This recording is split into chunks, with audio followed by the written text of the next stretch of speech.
Halo Pak Geni, apa kabar Pak? Baik. Iya. Nih kita hari ini ngebahas lagi tentang industri kelapa sawit yang mungkin beberapa episode yang lalu pernah kita bahas juga. Tapi case-nya ini beda Pak. Ya. Kalau yang lalu kita bicara tentang kelangkaan minyak goreng akibat harga CPO yang tinggi. Nah ini Sekarang kondisinya kebalikannya. Beberapa waktu yang lalu kita lihat harga CPO terus turun nih Pak trennya. Iya. Bahkan menyentuh di bawah 10.000. Iya kan? Nah, menurut Bapak tren ini berlangsung sampai kapan dan apa sih Pak penyebabnya?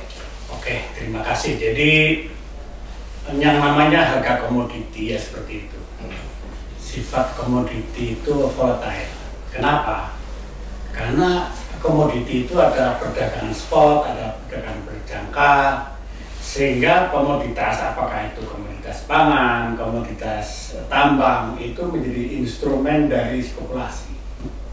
Nah itu jelas dari karena sifatnya spekulasi, maka hal-hal yang secara langsung maupun tidak langsung tergantung pengaruh. Contoh lah, perang. Iya. Padahal perang itu tidak mempengaruhi supply chain daripada komoditi itu. Kena juga. Iya. Nah, kalau kita pelajari ini awal bulan Juni ya, awal bulan Juni terjadi penurunan harga CPO sampai di bawah 10.000 itu memang diakibatkan diantaranya yang terbesar adalah perubahan terkait dengan pasar uang, di mana kita tahu Amerika itu sempat terjadi deadlock ketika limit pinjaman pemerintah itu sudah melampaui sudah melampaui jumlahnya, sehingga perlu persetujuan mungkin DPR ya, DPR dan Senat Amerika. Nah itu ketika waktunya sudah tight ya, artinya batas akhirnya kalau nggak salah 1 Juli waktu itu, maka terjadi spekulasi itu, dan tentu itu ada kaitan dengan nilai tukar. Jadi ketika nilai tukar Amerika menguat, maka dalam secara currency-nya menguat, maka rupiah dolarnya dalam harga seluruh komoditi saja turun. Kemudian yang itu isu-isu globalnya ya, isu dalam negeri memang ada pengaruh barangkali juga kebijakan DMO. Jadi DMO ini kan 1:4 waktu itu. Kemudian kalau kita bicara sekarang itu harga CPO sampai turun di bawah 10. Sebenarnya kalau di bawah 10 pemerintah yang menginginkan stabilitas harga minyak kita yang 14 itu nggak perlu ada DMO pun sudah bisa. Artinya kalau 10.000 harga CPO, biaya olah 1.000 kan 11.000, 11.000 biaya distribusi 1.000, baru 12.000. Margin katakanlah 2.000 udah banyak kali. Ya, jadi sebenarnya harga 14.000 tanpa intervensi DMO udah bisa. Cuma memang DMO menurut saya masih diperlukan sebagai instrumen yang sewaktu-waktu bisa digunakan karena tadi volatilisasi. Pertanyaan berikutnya, apakah CPO akan naik? Saya punya keyakinan ya, sekarang tuh harga yang cukup rendah dan akan balik naik lagi. Meskipun kenaikannya tidak sama dengan tahun lalu sampai waktu itu sampai 15-16 ribu, tetap naik tadi pada kisaran. Kalau saya menyebutnya kenormalan baru. Jadi kalau sejarah perkembangan harga CPO, kalau dulu tahun 80-an sampai tahun 2000-an itu harga CPO itu selalu inline sejajar dengan harga minyak bumi. Tapi dalam perilaku terakhir berbeda, ya kan, berbeda. Dan sekarang akhir ini kita tahu ya, kemarin kalau nggak salah Arab Saudi akan membuat kebijakan mengurangi produksi minyak dan harga minyak akan naik. Mudah-mudahan ini akan terjadi kenaikan. Tapi itu dari fenomena tentang volatilisasi harga CPO itu semakin meyakinkan kepada kita bahwa upaya kita dengan roadmap yang terukur untuk memastikan PDPN itu terintegrasi hulu dan hilir itu menjadi satu keniscayaan, suatu kebutuhan. Jadi pembelajaran seperti itu. Tapi mungkin saya ingin menambahkan, sebenarnya program transformasi yang sudah kita deklarasikan dan kita lakukan 3 tahun yang lalu itu selalu saya katakan bahwa ada hukum besi dalam industri atau dalam pemasaran komoditi adalah bagaimana kita kalau mau sustain sebagai entitas yang punya daya saing berkelanjutan adalah pastikan struktur biaya produksinya harus efisien. Artinya apa? Kalau katakanlah ada sebaran normal industri kelapa sawit, maka kita harus menjadi 10% yang paling efisien atau yang cash cost maupun beban pokok produksinya itu paling rendah.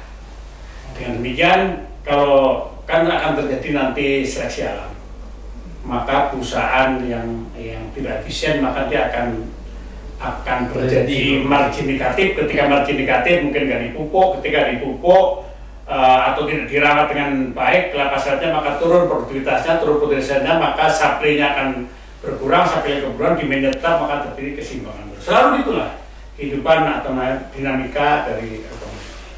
Tapi itu jadi di satu sisi dalam perspektif komoditi kita harus pastikan, dan itu kita lakukan dengan transformasi EBITDA itu kita lakukan, tingkatkan produktivitas, tingkatkan efisiensi sehingga cost-nya turun. Itu bagian dari menciptakan daya saing sustainable dari sisi komoditas. Kemudian untuk menghindari volatilisasi itu maka PTPN roadmap-nya cetak birunya itu masuk ke sektor hilir. Nah, sektor hilir sifatnya kan lebih end produk itu disparitas harga tidak terlalu terpengaruh. Jadi minyak goreng misalkan, minyak goreng dalam kemasan itu tidak terlalu terpengaruh. Meskipun harga CPO seperti apa atau harga tidak, itu dalam rangka itu kita lakukan. Oke. Berkaitan dengan tadi Pak, Bapak selain menekan biaya, sebenarnya ada upaya-upaya lain nggak sih Pak yang kita harus lakukan untuk meng-unlock value perusahaan? Jadi memang begini ya, secara tradisional tadi saya sudah sampaikan. Secara tradisional ketika kita sebagai pemain komoditi tekan harga pokok melalui peningkatan produktivitas. Produktivitas itu bukan produktivitas yield per hektar, tapi produktivitas sumber daya juga harus. Misalkan apa yang dilakukan oleh direktur produksi mestinya dengan menggunakan alat atau katakanlah traktor untuk mekanisasi di panen atau di pemupukan, maka ini akan berdampak unit costnya menurun. Nah itu kan itu sumber daya. Kemudian kita dengan katakanlah menggunakan teknologi otomatisasi, digitalisasi, artificial intelligence di sisi proses pengolahan, maka ini akan terjadi efisiensi, losses berkurang, kan begitu kan, terus peningkatan mutu daripada produk kita sehingga semua terdetek oleh pimpinan, itu bagian dari produktivitas yang meningkat. Apalagi dengan penggunaan remote sensing maka kita bisa mengontrol dari ruangan war room, bisa mengontrol setiap sudut dimanapun berada. Dan itu kalau ada deteksi dini dia dilakukan. Nah itu akan menciptakan sistem yang bisa terawat, artinya tidak ada shutdown dan sebagainya. Itu dari sisi apa tadi hulunya dari sisi komoditi. Yang tadi saya hilirisasi sudah jelas ya. Hilirisasi adalah pertama mendapatkan added value. Mungkin nilainya tidak banyak, tapi sifat atau karakter dari produk produk hilir itu harganya tidak volatile tapi lebih stabil, ya kan gitu. Itu dari sisi pandangan tradisional atau pandangan lazimnya. Tapi begini ya, ke depan itu saya perlu sampaikan kepada para milenial, tanggung jawab saudara. Mungkin saya hanya meletakkan dasar-dasarnya. Saya selalu mengatakan jadi minta waktu saya mungkin 1,5-2 tahun lagi saya akan selesaikan kebaktian saya kepada perusahaan ini, dan saya akan mempersiapkan generasi penerus untuk melanjutkan ini, bahwa ke depan kita itu harus mampu berpikir eksponensial, beyond daripada komoditi. Apa yang saya sering diskusikan dan saya banyak diskusi dengan direksi Pak Wadiru, bagaimana ke depan PTPN itu harus meng-unlock value dengan satu perspektif bagaimana menjadikan bisnis kita itu bagian ekosistem green di dunia. Apa itu? Apa yang sering dikatakan ESG, environment, social, governance. Jadi kita harus pastikan produk kita itu komplain dengan kepentingan lingkungan, artinya tidak menimbulkan emisi karbon, bahkan kita bisa menyerap karbon. Tadi saya baru ketemu investor dari Jerman yang ngajak kerjasama membangun pabrik biodiesel, tapi bahan bakunya bukan dari RBPO, tapi dari gliserol, gliserin. Gliserin itu produk samping dari bukan dari biodiesel. Dan selama ini itu kayak setengah limbah atau katakanlah by-product lah. Itu dia bahan baku di situ. Dan itu karena ini dianggap bisa mengurangi emisi CO2 maka atau CO2 ini juga nanti bisa diterima di pasar Eropa. Nah, yang seperti itu kita lakukan, jadi unlock value dari membangun perspektif produk yang ramah lingkungan, mengurangi emisi karbon, kan gitu kan? Maka ini akan membantu menurunnya global warming. Jadi ketika itu dilakukan, maka kita bisa masuk penetrasi pasar-pasar yang selama ini sangat aware dengan masalah sustainability, terutama seperti Eropa. Eropa sedikit, tapi Eropa dalam konsumsi kelepasan sedikit, tapi Eropa memiliki satu standar produk yang tinggi dan ini bisa menjadi bagian dari advantage kita, yaitu apa? Value dari korporasi, value dari entity. Jadi apalagi kita ke depan akan masuk ke IPO. Ketika cerita IPO, ya kan? Ketika cerita IPO itu yang dijual bukan produk asli, tapi bagaimana produk itu diproduk dengan memperhatikan faktor tadi. Saya baru cerita tentang environment ya, tentang lingkungan alam, tapi juga lingkungan sosial. Jadi ke depan kita sering sekarang pendekatan dengan masyarakat sekitar yang berbasis pendekatan polisional, legal, itu sudah nggak cocok lagi. Jadi kita harus membangun satu ekosistem atau satu cara pandang organik bahwa perkebunan dengan masyarakat sekitar itu menjadi satu ekosistem yang harus saling bantu-membantu, harus saling bekerja sama, kolaborasi. Jadi kalau masyarakat sekitar perkebunan itu miskin, itu tugas kita untuk berkolaborasi, bukan memberikan sesuatu secara charity, enggak, tapi bagaimana memberikan keberdayaan. Ambil contoh, misalkan isu-isu tentang pencurian, kelapa sawit. Kita pelajari, ternyata dari beberapa informasi yang saya peroleh dari aparat hukum, kemudian dari beberapa pengamat sosial, itu bisa jadi faktornya bukan masalah kemiskinan, tapi misalkan masalah narkoba. Nah, tugas kita bukan menangkap pencuri sawit untuk dibawa ke pengadilan, dihukum di lembaga pasar, tidak. Itu kita harus pendekatan yang namanya restoratif justice.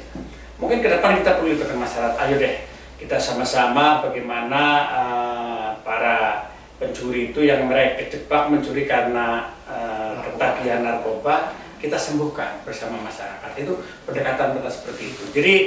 Jadi kemudian yang terkait governance itu ya ini udah saatnya kita governance itu kan tata kelola yang baik, yang akuntabel, yang transparan dan sebagainya, itu nanti di dunia itu akan menjadi satu isu yang apalagi kalau perusahaan publik itu penting. Ya. Jadi itulah ke depan yang akan kita bawa. Tentu saya hanya menyiapkan landasan, kalian semua nanti akan meneruskan. Saya bermimpi bahwa PTPN ke depan akan menjadi sebuah entitas yang memiliki value di atas daripada value korporasi. Ada value intrinsik, value yang berbasis kepada keyakinan konsumen, berbasis kepercayaan konsumen, berbasis nilai-nilai konsumen. Konsumen maupun investor sama. Itu penting ke depan. Jadi kita sekarang tidak bisa menafikan bahwa sustainability itu bukan hanya karena cost yang rendah, bukan karena margin yang tinggi, tapi juga ketika isu-isu terkait dengan tadi ESG itu bisa kita pastikan kita comply atau kita sesuai dengan nilai-nilai itu. Iya, iya. Nah, ini nih kalau kita bicara tentang industri kelapa sawit, kalau kita nggak ngebahas tentang palmco nih, kita kayak ada yang kurang. Nah, bagaimana Pak menurut Bapak dengan isu-isu ke depan tentang perkebunan kelapa sawit, supply demand, harga yang fluktuatif, kemudian kebijakan yang berlaku saat ini terhadap perkembangan di Palangku ke depan. Oke, jadi mungkin saya akan menjelaskan dulu ya. Kenapa sih dibuat Palangku? Kenapa sih PTPN kok banyak kali belum selesai ini dibuat ini? Mungkin di antara kalian yang ini kita baru lakukan transformasi Mediko, sekarang kok kita buat Palangku kan gitu kan? Nah, saya ingin jelasin ini penting barangkali bagi para milenial dan juga seluruh stakeholder perkebunan. Kenapa Palangku dibentuk? Jadi begini, pemikirannya begini. Kita tahu kalau secara entity PTPN itu merupakan mungkin tidak nomor satu pun, atau paling nggak 3 besar dari satu entitas besar di Indonesia yang produktivitasnya paling tinggi. Jadi tahun lalu produktivitas kita itu 5 ton CO2 per hektar. Center biasanya cuma 4,5. Tapi kalau kita dalami lagi, itu ada yang 6 ton, ada yang 3,5 ton. Itu dari sisi apa namanya antar PTPN. Jadi antara PTPN 3 Medan dengan PTPN 14 itu jomplang. Lalu Palangku itu dibentuk adalah dalam rangka beberapa PTPN yang kuat menjadi Palangku. Kemudian PTPN yang situasi cash flow-nya, kondisi kesehatannya tidak begitu kuat, kita ikat dalam kerjasama operasional untuk apa? Untuk agar katakanlah di PTPN 14, 13, PTPN 8, PTPN 7 itu kita pastikan tanamannya direhabilitasi, disesuaikan standar apa namanya tata kelolanya dan standar kultur teknisnya sesuai dengan SOP yang benar, dipupuk yang benar, ditunasi yang benar, infrastrukturnya disiapkan, pabriknya diperbaiki sehingga logistiknya menurun. Maka kalau tahun lalu produktivitas CO2 kita 5 ton, target kita 5 tahun ke depan rata-ratanya itu sudah 5,5 ton. Yang atas dipertahankan, dan kalau bisa kita lakukan lompatan teknologi inovasi kayak di PTP 3, PTP 5 kita lakukan inovasi supaya bisa melompat ke produktivitas di atas 6 katakanlah, yang di bawah itu kita perbaiki naik. Ambil contoh, ini bukti nyata ya. Kerjasama PTPN 3 Medan dengan PTP 8 itu sudah mengangkat produktivitas PTP 8 padahal baru 1 tahun.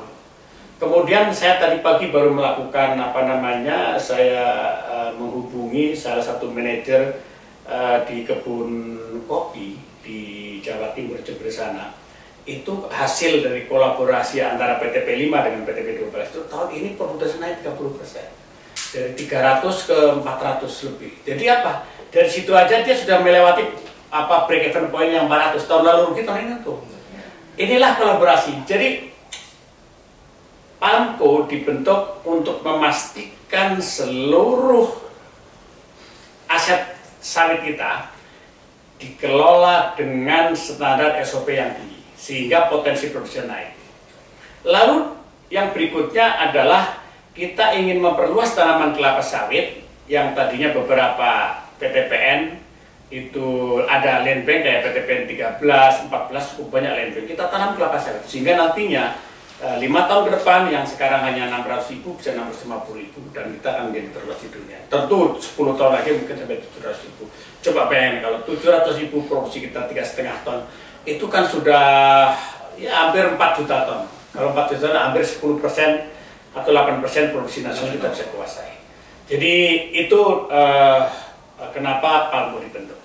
Tentu selanjutnya ada tambahannya lagi sesuai dengan proyek strategi nasional, lahan sawitnya diperluas, tata kelolanya diperbaiki, kulturnya diperbaiki, lalu kita lakukan kebijakan hilirisasi, bahkan sampai masuk ke retailisasi, ya kan? Kemudian sawit rakyat kita perbaiki dengan peremajaan yang tentu ini membutuhkan dukungan dari kementerian, lembaga dan BPKS, terutama Kementerian Pertanian. Setelah ini terbentuk, baru kita akan lakukan IPO, terus kita create value atau unlock value yang tadi environment, social governance ditingkatkan, sehingga nanti itulah mimpi kita.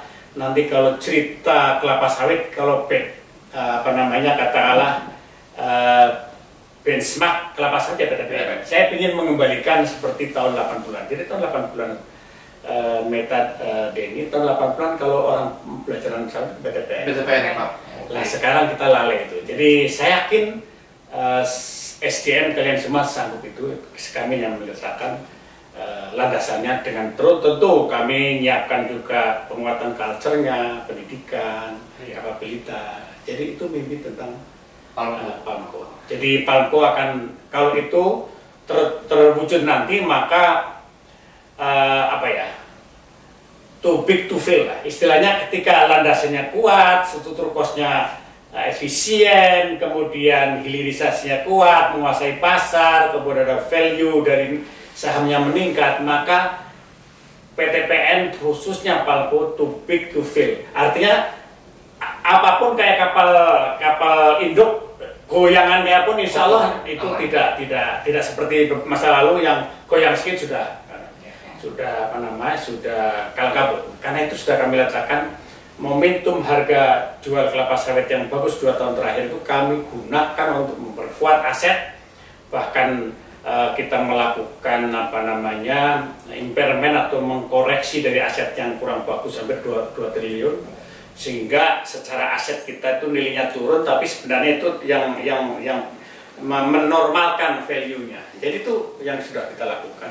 Aset yang kita perbaiki, itulah yang kita lakukan. Jadi mimpinya tadi menjadi terbaik sehingga too big to fail itu penting itu. Too big to fail artinya terlalu besar untuk gagal, atau artinya perusahaan ini menjadi nanti lokomotif yang bisa membawa seluruh penumpangnya itu kalian semua ya kan untuk menuju tujuan yang lebih baik.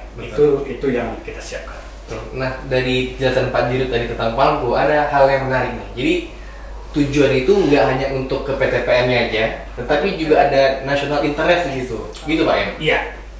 Kalau Palmco itu nggak ada lagi tuh Pak ya? Kalau Palmco nanti kita itu nanti produksinya hampir 2 juta ton atau 2 juta kiloliter. Tentu instrumen pemerintah bisa dijalankan melalui PTPN. Mestinya pemerintah harus diintervensi, perintahkan PTPN masuk ke pasar, mestinya bisa kejadian. Dan kita sebagai BUMN tentu kita bukan hanya mencari untung, tapi itu jelas diamanahkan dan undang-undang BUMN kita bagian daripada tangan-tangan pemerintah di lapangan atau di pasar atau di industri masing-masing. Baik Pak. Itulah national interest-nya ya. Betul. Positif sekali masa depannya. Betul. Palmco bakal punya tugas yang berat, challenging gitu ya, tapi juga punya proyeksi yang sangat positif gitu ya. Pak Dirut, makasih banyak atas sharingnya tentang industri perkebunan kelapa sawit sekaligus juga tentang Palmco. Makasih Pak. Terima kasih Pak.